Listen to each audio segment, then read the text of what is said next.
You don't even know why you wear what you wear. Y'all have no clue. So y'all think that we're parents and we've disconnected from you. That's wrong.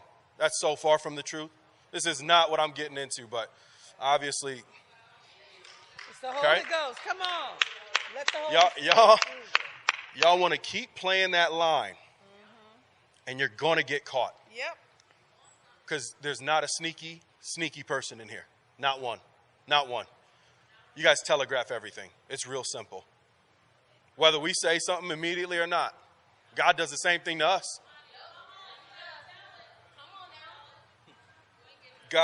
God does the same thing for us. So it'll behoove you to heed the word. Second week in a row. Don't teach, man. Hey. All right. Back to the Bible. Someone out there is playing. You're flirting. You're flirting with that line. You want to lose decades? Keep going. Keep going. Decades. You can't even fathom that. You'll lose it. You'll look up. You'll be 26, then 36. Where did my life go? How come I'm not moving forward? This is not what I'm teaching. Man.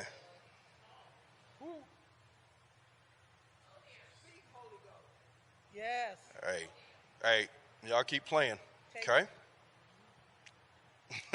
God sees you. Okay? That's right. And he is a revealer. I told y'all it happened to me. Someone didn't even know. I told you, someone came up to me and was like, hey, I see you out there. You're smoking weed. You're running with girls, blah, blah, blah. I see that. God says stop. That's how I got caught.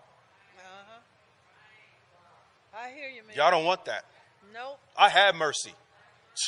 Y'all don't have the cup that I have. I'm going to be honest with you. I don't deserve the cup that I have. Come on, man. That's exactly why I'm standing up here holding the mic tonight. Yes, sir. I didn't deserve that cup. Y'all have no idea.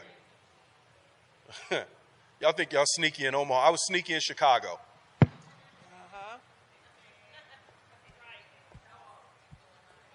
Chicago, where you die on every block. Chicago.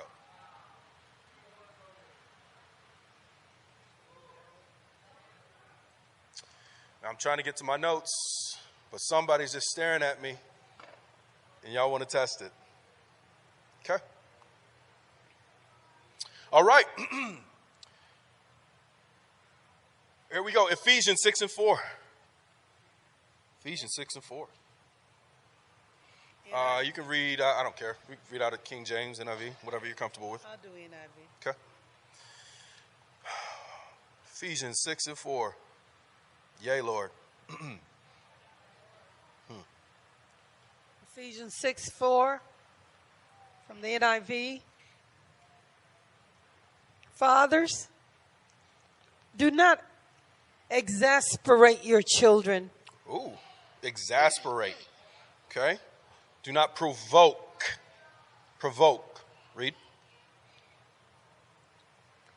Instead, bring them up in the training and instruction of the Lord. So do not provoke your children to anger. Now, my son Trey, he's looking at me right now. He's like, Dad, you need to read the word. Dad, how you teaching on this, Dad?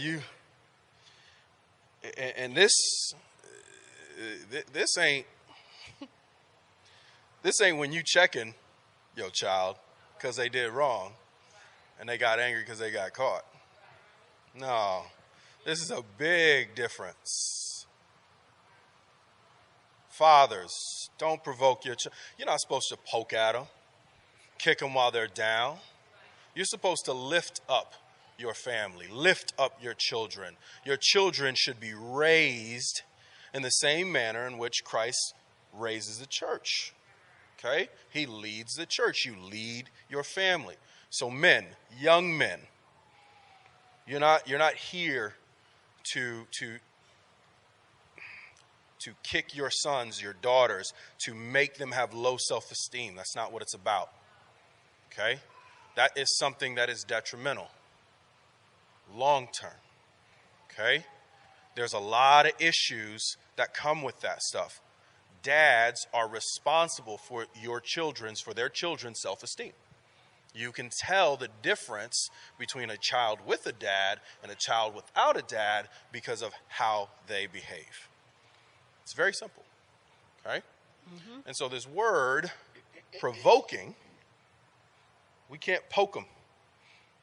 I like to mess with my kids. I'm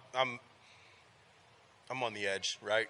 I like to poke them. Trey is one of my favorite to mess with. But I love Trey. I love Sean. Sean really gets on my last nerves. But in all actuality, Sean is me. Like, that's what, when you meet your match, that's when you're like, man, are you serious? You know, Sean is... He has some questions. Sean is a special creature. If y'all haven't talked to Sean for any length of time, you know, just go talk to Sean. See if you can elicit a conversation with that young man. He's a special character. But Sean is me. Sean is me. You know, it's funny. Trey likes to do the things that I do. Trey loves wearing wife beaters. He comes to church wearing wife beaters all the time because he's weird. But he didn't know that I went 6 years. That's all I wore. I had some that was it. I bought some like freshman year of high school, and that's what I just kept buying. I went through a time. Actually, it was longer than that. It was closer to 10 years. But that's all I wore. Trey doesn't even know why he wears it. He's just like, oh, this fits. Shut up, Trey. Yeah, Trey. But Trey likes to be like me. He likes to wear the things that I wear. He likes to mimic his dad. But Sean has that internal. Trey looks similar to what I look like, right? He's obviously skinnier, more toned than I was at his age. But Trey looked like I did. Sean doesn't look like me, but then when you look at him and you talk to him, he acts like me because he thinks like me. And it's really, he knows how to push my buttons, because just like I will stand here and blink at you with no emotion, Sean does the same thing. When I'm like going off, I'm on 10. And Sean and he does this thing with his hands. He's just like, every time he does that, I'm like, that's Danielle's baby, first and foremost.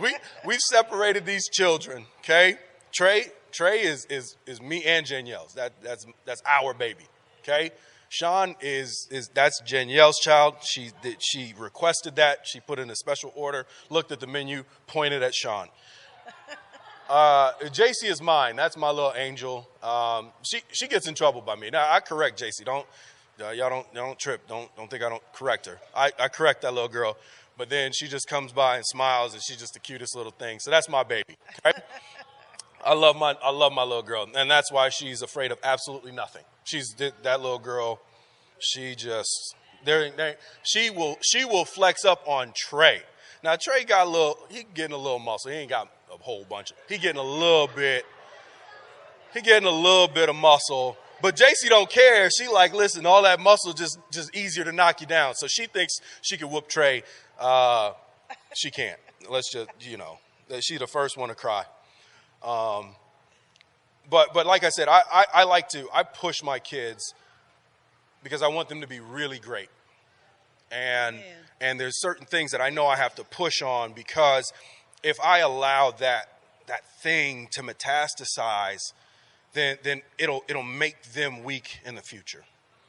It'll make them not successful in the future, because I've seen other people with that characteristic, and they allowed that characteristic to control their lives, and I can't allow my child to continue with that same characteristic. So I poke at it, and I'm going to keep digging on it until it grows away, because I have to deal with it. If you don't deal with it, if you can't look at your child and you see something that someone else in your family has, and you know how that's tripped them up, and you can't deal with it, shame on you. Shame on you. It's the same thing that Bishop has to do, standing in here week in, week out, while he's looking at you, knowing that you have a trait that he has to deal with, and you're just staring back at him. It's the same thing. Same thing. You've got to be able to address that. Some of you guys are so afraid of conflict. I'm not afraid of conflict. I'm not. Thank God for Walmart. That's one thing Walmart left in me. That's a residual, that is a residual skill that Walmart gave me is I don't care about conflict. Because when I'm ready for war, I'm ready for war. And when I see something in my child that I know is going to hold them up, I'm ready for war. My child has to be better than me. I don't want my children looking at me like I'm the greatest thing to ever walk the earth. No, you're greater than me. That's why we're going through what we're going through, so that you don't have to be as calloused as I am. Hurt, beat down, mistakes, and all that stuff is the stuff that I did, self-inflicted. Okay? Not to mention what I was already born into. But you've got to be able to deal with that, parents, fathers. It's Father's Day Part 2. Okay?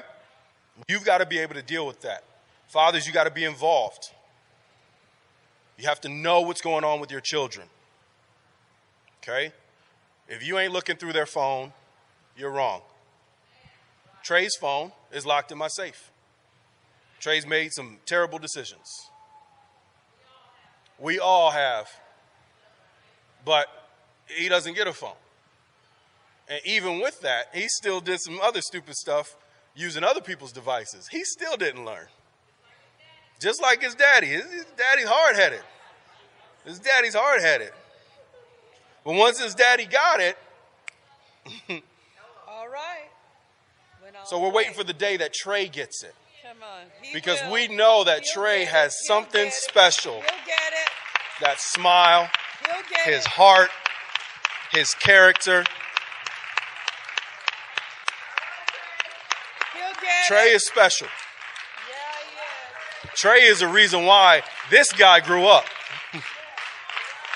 He's the reason why his mom and dad are still together.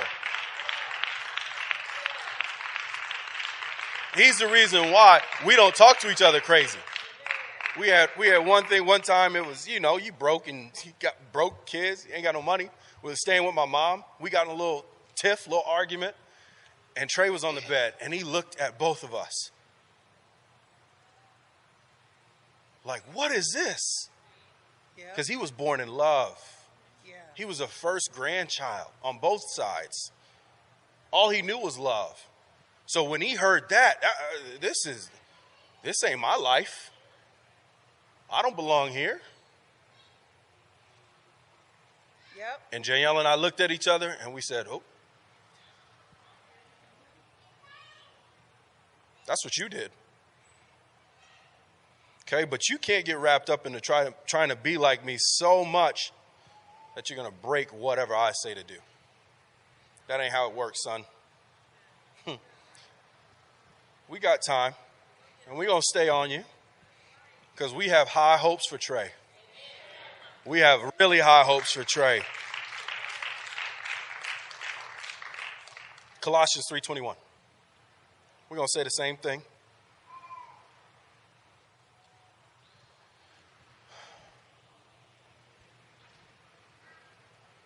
What's that say? That says, fathers, do not embitter your children. All right, so it's just another way of saying it. Go ahead. Or they will become discouraged.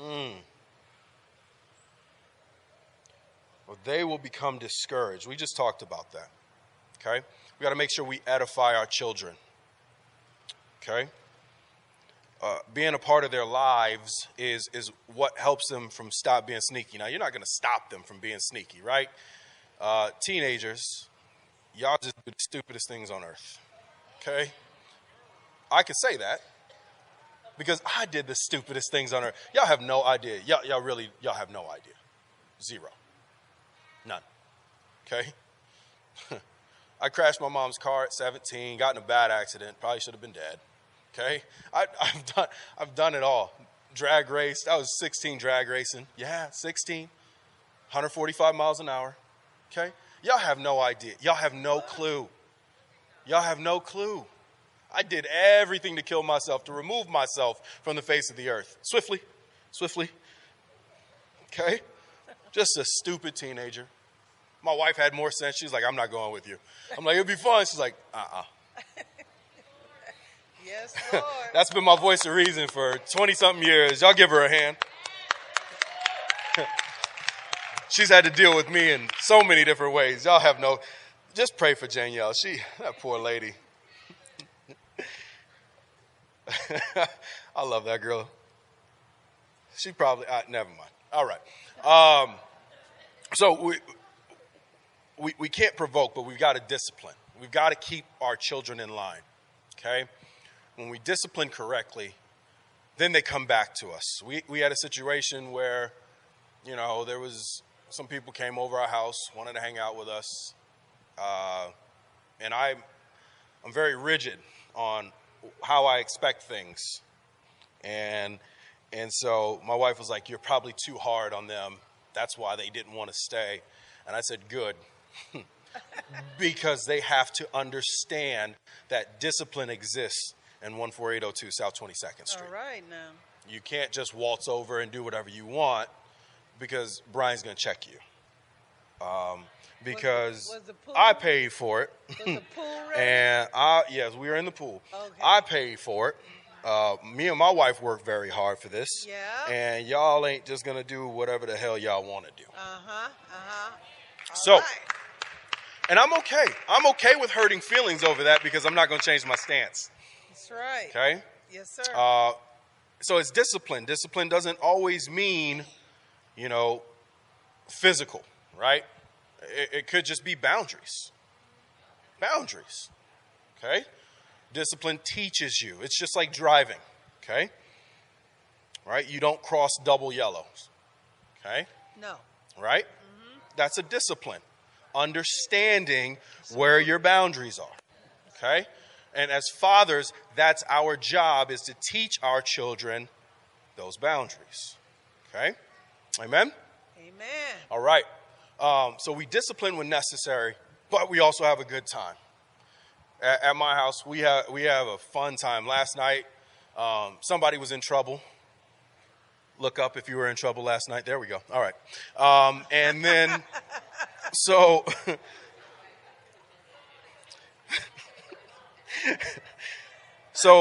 but we didn't let that stop everybody's fun. So we sat downstairs and had a good old time. We watched a movie. We were supposed to go to another movie, but that didn't work out. But we had a good old time. We had pool time earlier that day.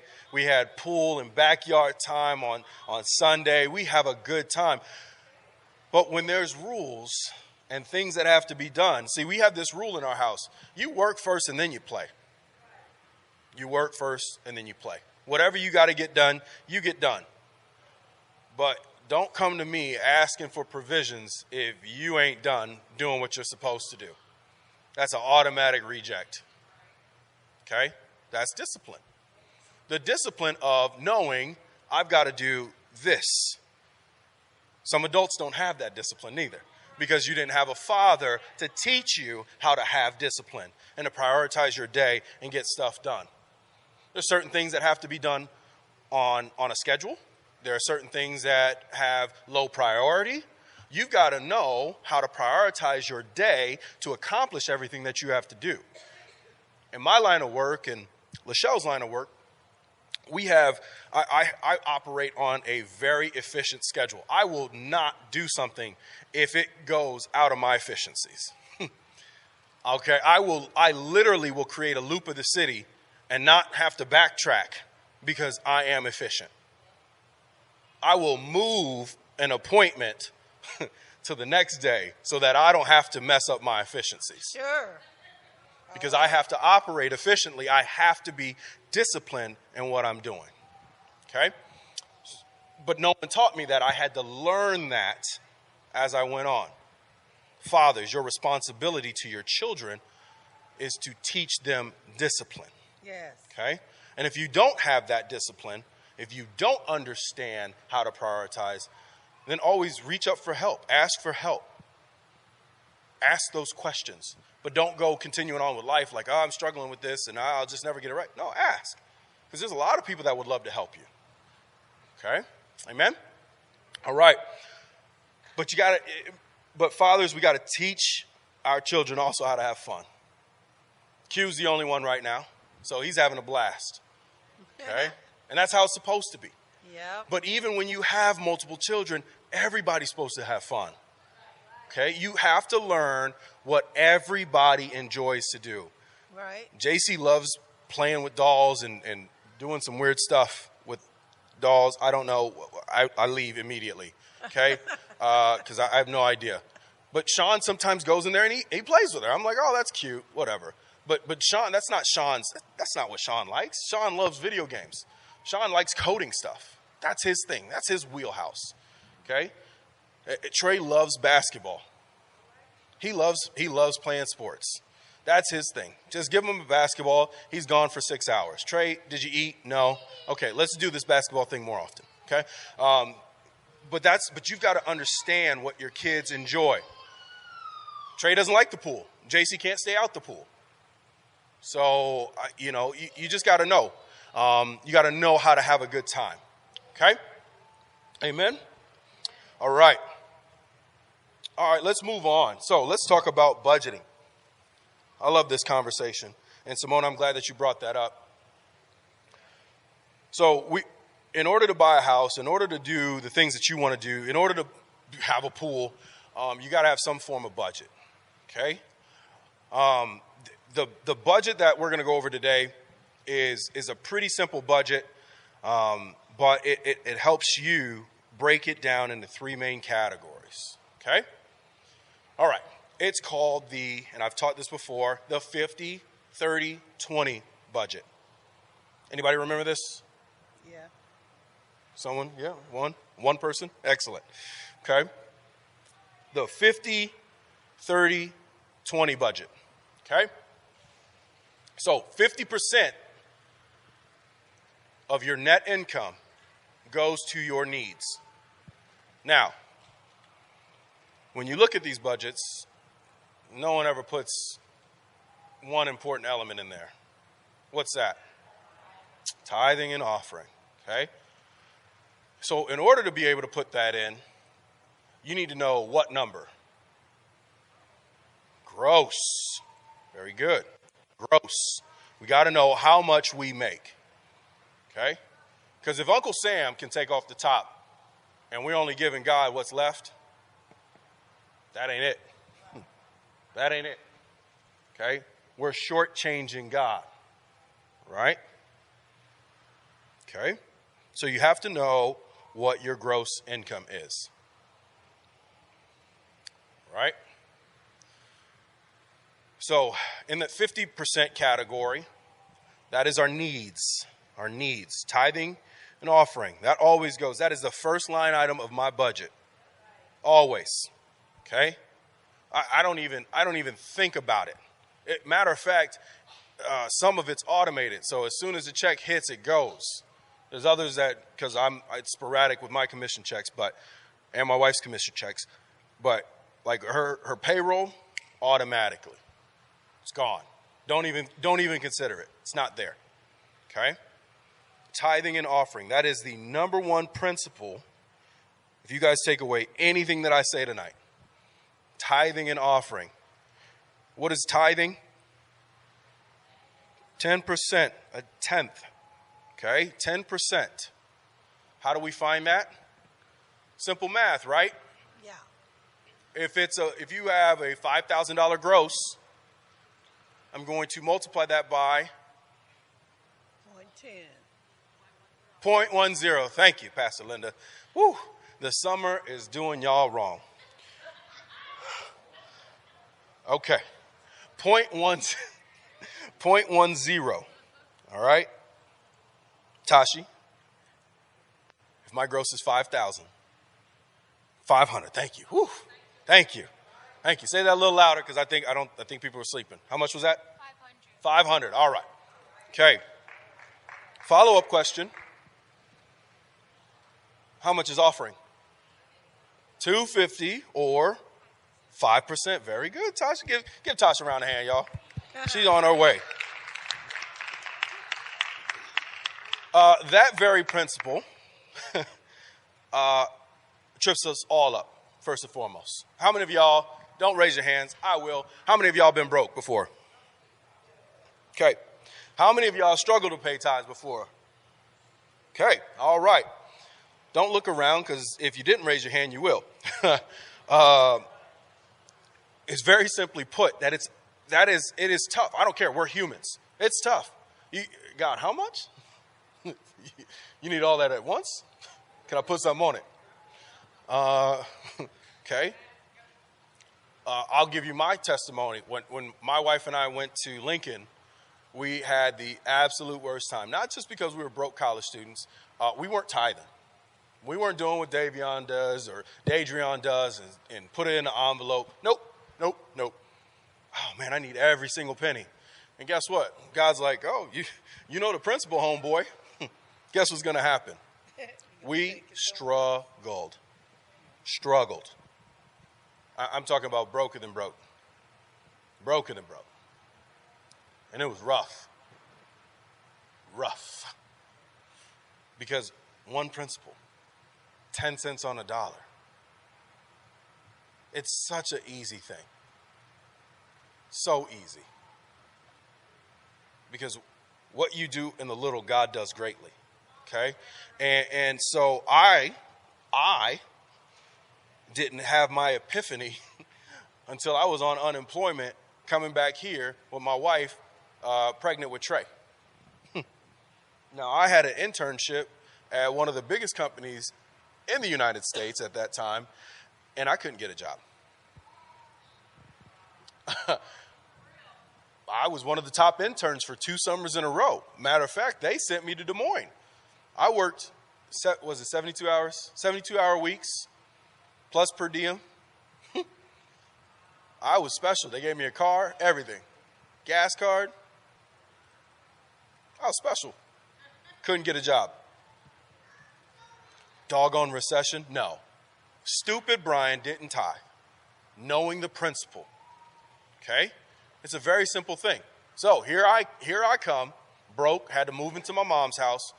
Wife's belly's full. She had to stop school yet again, embarrassed. I'm telling y'all my story. My story. This is the second time my wife stopped school. Broke. I think my unemployment check came every 2 weeks. I'm pretty sure it was $331. I think that's what it was, $331 every 2 weeks. I was tithing $33. This is all I got. I'm already broke. Bills ain't getting paid anyways. I got to give it a shot. And see, then I made a vow. Now, if you're going to make a vow, you better keep that vow. Yes, sir. You better keep that vow. Don't you promise God anything and not do it. I made some vows. I ain't keep them. God didn't keep up his end of the bargain either. It was simple. You didn't do what you said. And then, here's the worst part, y'all, is God will show you where you're supposed to be, but you didn't do it right. I'm telling y'all my story, my experience. Okay? So I'm trying to help y'all out so y'all don't make the mistakes that I've made. All right? And this is for everyone. This ain't just for the first and third row. If you got ears, listen. Okay? But I made a vow. I said, God, if you get me out of this, I don't care about anything else. I will pay my mortgage. I said I will pay my tithes before my mortgage. I don't care if I'm down to my last. And from 2009 to this day, I have kept my word, and the rest is history.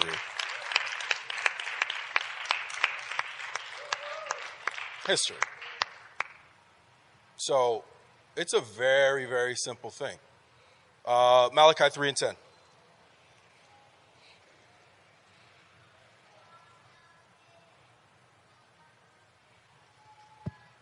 What's that say?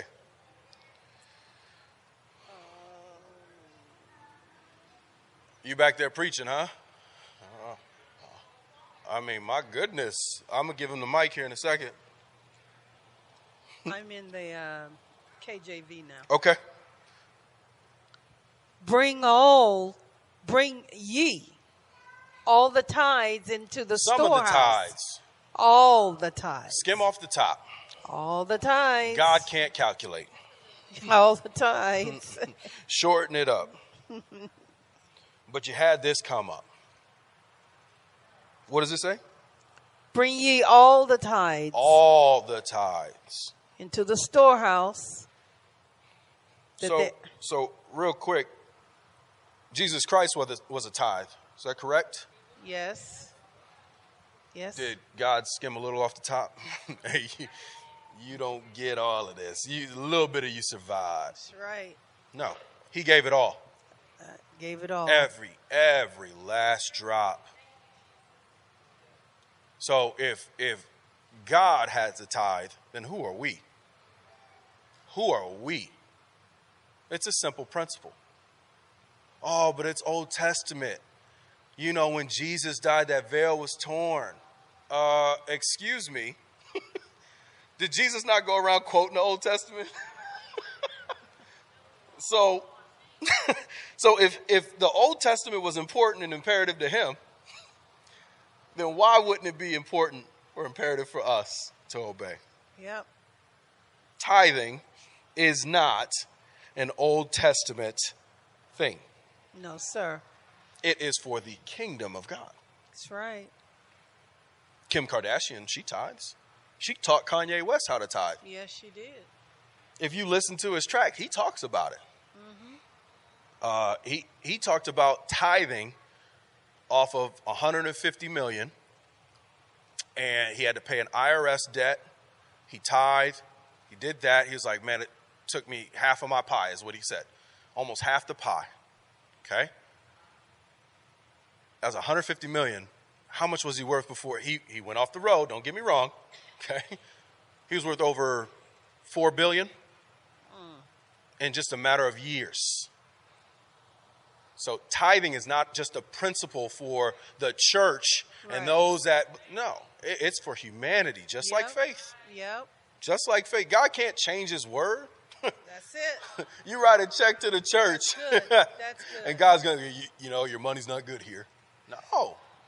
It's a principle. Principles don't matter what face you put behind it. That's right. Okay? Tithing is a principle. Tithing is a principle. All right. I'm off. No, keep going, actually. There's something else I want to talk about in there. Bring ye all the tithes into the storehouse, that there may be meat in mine house. Meat, okay. And prove me now herewith. Ooh, hold on, wait a minute. Prove me? Mm-hmm. Test me, yep. Man. Yep. Man. So now we have instruction. Okay, we have instruction, and now we have reciprocation. Now try me. See what happens. Right. Okay, keep going. Prove me. And prove me now herewith, saith the Lord of hosts. If I will not open you the windows of heaven. You've got to keep those windows open. You've got to keep those windows open. Every time I tithe expeditiously, I am keeping those windows open. Amen. I'm trying to get my wife out of corporate. I want my wife gone from her job. And I don't care what she does, because I know those windows are going to be open. Yes, sir. Yes, sir.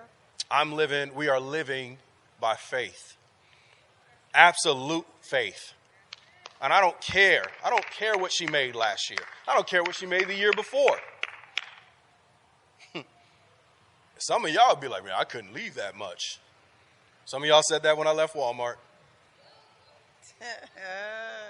She more than doubled what I left. How about that? All right. Okay? You've been paying attention. You would know. Okay? I want her gone. But every time we tithe, I go back to God. Hey, you got to deal with this. Tomorrow belongs to you. God, what you going to do? Because, see, I get to wave that fragrance underneath his nose. I get to wave that because I have a leg to stand on. You can't go through, Coco knows, you can't go through our giving statement and see gaps. I think they took a week off here. And no, absolutely not. It's fun. It's fun. It's fun. Some people could have bought a car. You could have bought a really nice car the last 2 years. A really nice car. Uh-huh. And that's not braggadocious. That's thanking God. That's right. Because I don't deserve that. But I'm literally, that scripture being pushed back on him. Because his word can't return to him. Void. So what does he say? What was that again? Prove me? Prove me now herewith, said the Lord of hosts, if I will not open you the windows of heaven and pour you out a blessing that there shall not be room enough to receive it. Now, let's think about this. So God's saying that he's going to bless you and you can't handle it. Can't even handle it. There's not room enough to receive it? Ooh, bless me, Lord. So, Grace Apostolic is a big place. Yes, and sir. if you've given to Grace via tithes offering, then this place can't even contain what the blessing is? Come on. See, y'all play with simple principles, and the rules are already there for you. Once again, it's disciplines. It's disciplines. Don't cross that double yellow. This is a principle. Prove me. He's a mighty God. He's a mighty God. And he's saying that you ain't going to be able to handle it. Guess what? We're handling our blessing. That means there's more coming. We're not haughty behind it. My wife is cool as a fan. You'd never know how much she made. I have to remind her. Hey, dude, this is what you made, homie. Oh, shoot. Okay? But at the end of the day, it all belongs to God. That's right. When I have deals fall through, I say, God, this is your tithe. You want that to happen? Sometimes it's yes. My $1 million deal fell through last year. I'm like, hey, this is your tithe. It hurt. It hurt. It was a lesson for me. But I've already made more than I made last year already this year. All right. Y'all didn't see me sulking in here. Lana, was I like, hey, I'm done serving. I'm not gonna do this no more. God, man, got my deal canceled. Heck no. It all belongs to God anyways. See, my wife is really starting to flow with the faith now. At first she's like, you're nuts. Now she's like, you right. And I'm like, because it's a thin line. It's a really thin line. Sister B, you know, it's a thin line. And it don't feel good sometimes, does it? You can be honest. Nope, she said. Okay? It's tough. It's tough. But who do you trust? At the end of the day, that's what really matters, is who do you trust? Because it's not Bryan. Hallelujah. Bryan doesn't do anything. My phone rings. I'm not calling people, hey. No, my phone has been ringing. And that's all God. Situations happening. That's all God. I usually don't book stuff, but the way it came in, I just knew. I sat back and said, nothing's getting canceled. I'm making more next month than I made my first year of real estate. How about that? Yeah. My entire first year of real estate. And that's just a month. Go ahead. ahead, Bryan. See, at the beginning of the year, God told me, he said, don't worry about this year. That's right. He gave me peace. Uh-huh. Because I was like, hey, man, you got to do it again. like December 31st hit, and I was like, woo, that was nuts, man. And he gave me peace. Yeah. He gave me peace. He gave me peace. Because I test him. I test him. Day in and day out. I don't play with that money. That's not money to play with. Men, don't play with your tithe money. If you're going to play with something, you don't play with that. That is earmarked. It is gone. It does not exist. Don't even calculate it. That's how I get going. That's how I do my budget. Now, I'm teaching y'all a different way. I'm not going to tell y'all how my budget works because it's different. You ain't ebbing and flowing. It is, when you're an entrepreneur, it's different. You can try, but you're going to have some dead months. Yeah. And then you have some really good months. So the money that I make next month, I don't sit there like, ooh, I'm going to go do this. No. I gotta spread that out. Okay? Takes discipline. I got to be trusted with that amount of money. Okay? I can't lose my head when I see it. It's a good amount. Somebody's salary. And I'm okay with that. But I know what months are coming. In our real estate market, we have what's called a winter. Nobody wants to move in the cold. Okay? All right? So you have to spread it out. All right. So we got the whole tithing principle down, right? Yes. 10% tithe, 5% offering. That's free will. You can do more. Okay? It's free will. All right. Where are we at? 50. All right, 50% of needs. Okay? 50% is needs. All right. So what are some of our needs? Housing. Yeah. What else? Food. Utilities. Transportation. Excellent. Those are our needs. Okay? All right? Do you absolutely need a G-Wagon to go from point A to point B? You don't. Maybe not. Maybe. Absolutely not. Maybe. But if you got deduction 179, maybe. If you got it, okay? If it's in your budget. Come on, that's right. Okay? If we're trying to keep up with the Joneses, okay? We have a lot of cars. I don't have as much as Bishop. We got a lot of cars. But guess what? My budget looks a lot different than someone else's.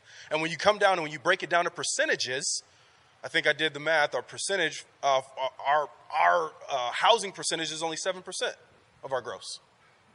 7%. Okay. So you have to look at it. I look at things on a percentage basis. Okay? Because you can look at stuff and say, oh, man, that's way too much. Well, I don't put as much as you put in there. So I have more money. Even Dave Ramsey says 25%. Well, I'm well below that. I don't listen to him, but, Okay? All right. So those are our staples. We have to allocate 50% of our net income to those things, okay? If you are in a different situation, you're a little bit older in life, right? Maybe your house is paid off, okay? Maybe you've downsized. You don't eat as much. You don't have a family. Now you can shrink that down. You can move these numbers around, all right? You can put 30 towards your needs and 50 towards savings and 20 to wants or whatever, okay? But at the end of the day, you want to make sure all these numbers add up to 100. So next one is wants, 30%. These are our non-essential items. Non-essential, okay? Non-essential. These are like our leisure items. Eating out, going to movies, vacations, that G-Wagon, weave, yeah, toes, fingernails, okay, uh-oh.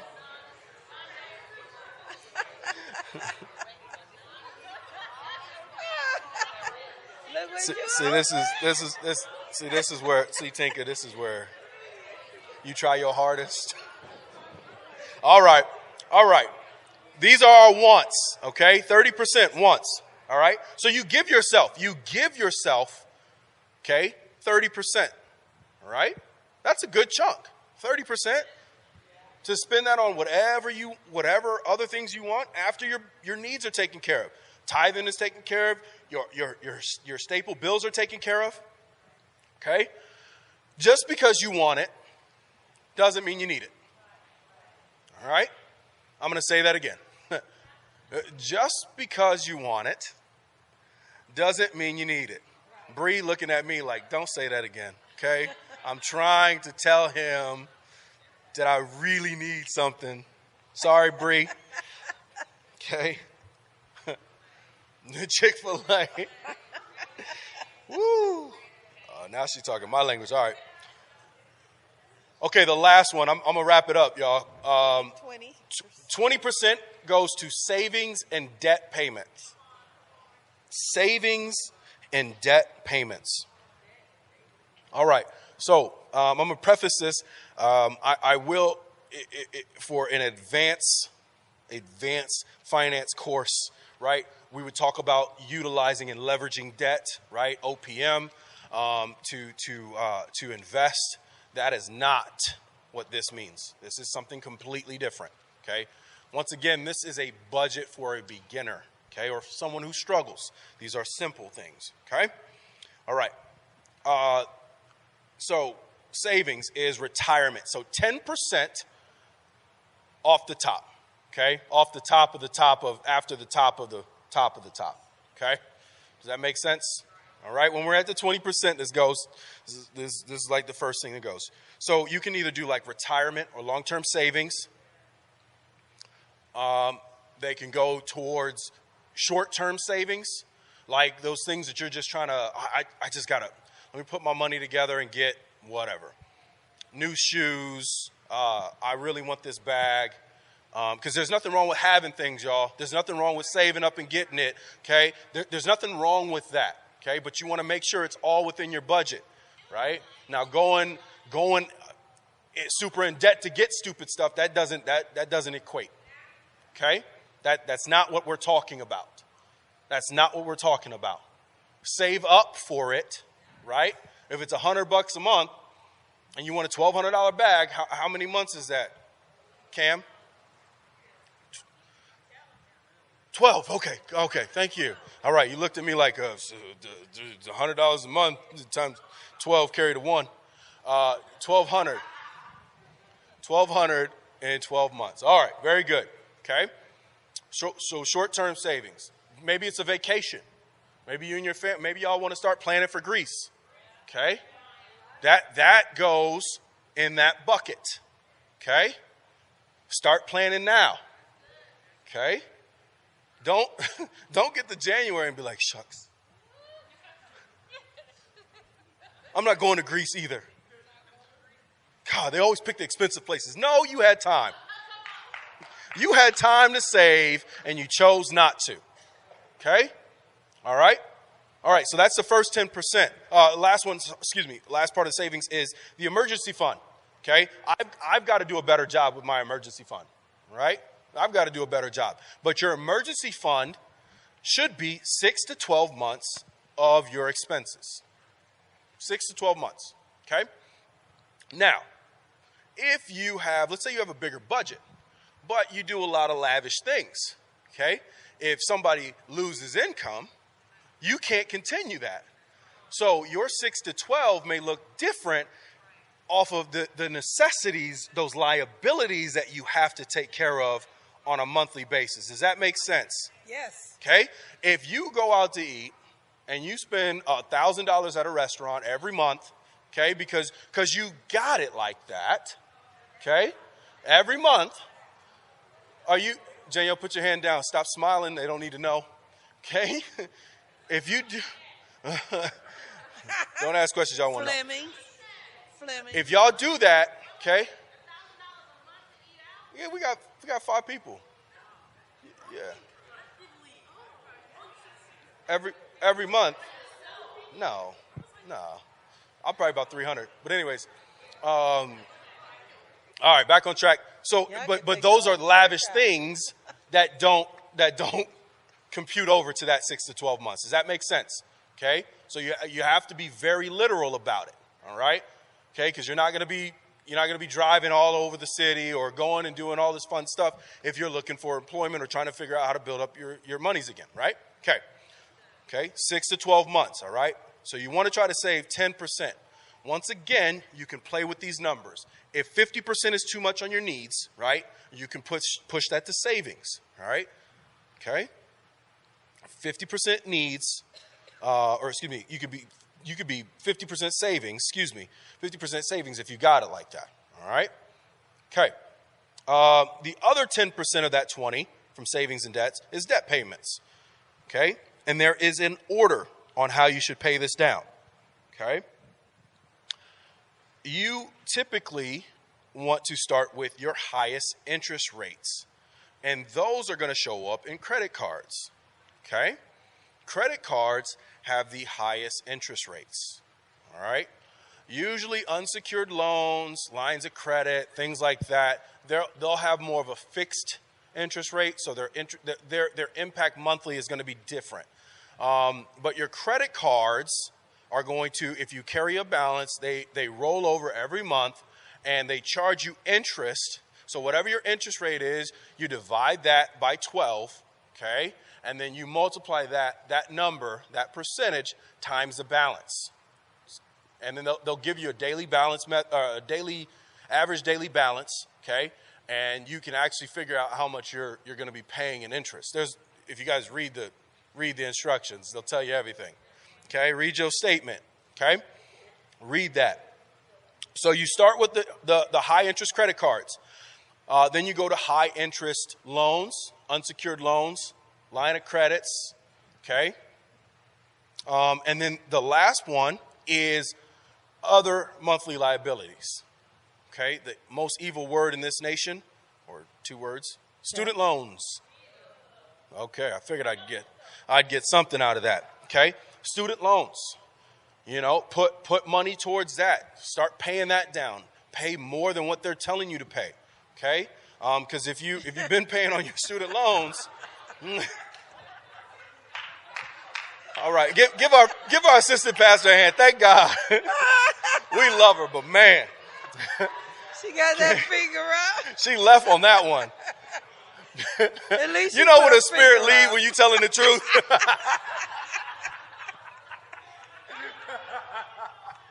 All right, but so student loans. So student loans, you want to try to pay those down as quickly as possible, because that interest, depending on what type of interest it is, will just sit there and accumulate, and you will be running on a treadmill, okay? Not getting anywhere, all right?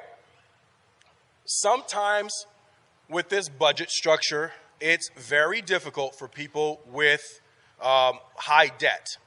If you already have a lot of debt, you got a lot of student loans or what have you, this might be difficult, right? But that doesn't mean that you don't try to shoot for it, okay? Okay, you want to make sure that you keep these numbers in line because it's going to help you on a month-to-month basis. Now, also remember, guys, that every month isn't the same. It's not. It's not. Not every month is the same. Even if you have a salary job or what have you, okay? It's not always the same, right? Because there's how many pay cycles in a year? 26, okay? All right, if there's 4 weeks in a month, that's 24. Right? Or whatever, sorry. That would be 20, yeah, that would be 24. Okay? So there's 2 extra paychecks. Right? Okay, not every month looks the same. Okay? Right. If you have a car, you register a car in Nebraska, guess what? You got to pay them tags. That's a different expense. Okay? So not every month is exactly the same. You have to know and be prepared to budget for that. Okay? Maybe you don't spend, or maybe you don't save as much one month, or you save more another month because you don't want to spend as much on your wants, right? To prepare for that tag bill that hurts all the time. Okay? So those are ways to work around it, but you've got to be on top of your budget and be disciplined and work that out so that you're ready to go for whatever comes your way. All right? You got to make it what you want. If you want to be successful with a budget, you've got to be all in. Okay? Just hear me talk tonight, and writing 50, 30, 20 is not going to help you be successful. Okay? It's just not going to help. All right? I've given you a nugget, but you've got to go and you've got to do something with it. If you truly want to get your finances in line, like Simona said, you've got to get your budget right. Okay? If you want to buy a house, you've got to get your finances right. Right? But you can't wait. You can't wait until March to try to get your ticket for Greece, and you haven't saved up the entire year because you've been spending all your money. That ain't the church's fault. That's your fault. You didn't save. You didn't plan. Okay? Young men and young ladies, but young men, when y'all get older and y'all have families, you need to learn how to be disciplined with the money. Okay? Even though some women handle money. Some women handle money. Okay? But you need to understand what goes in, and what comes in and what goes out. Okay? Don't use it as an excuse. Oh, baby, you got it. No. Understand. Be a dual threat. Ladies, y'all need to understand. One thing that I regret is not getting my wife more involved. I have it on autopilot. She trusts me. Okay? She gets her own money. She has her own money. Don't worry about her. She got her own money. Like, not as long as that one over here. No, don't look around. You know what we talk about. But my wife trusts me to handle money. So men, you got to be disciplined to make sure that your wife can trust you. I made mistakes. We lost stuff. Okay? But you got to make sure you get it back and you prove to her that you can handle your money. Amen? Amen. Every head bowed.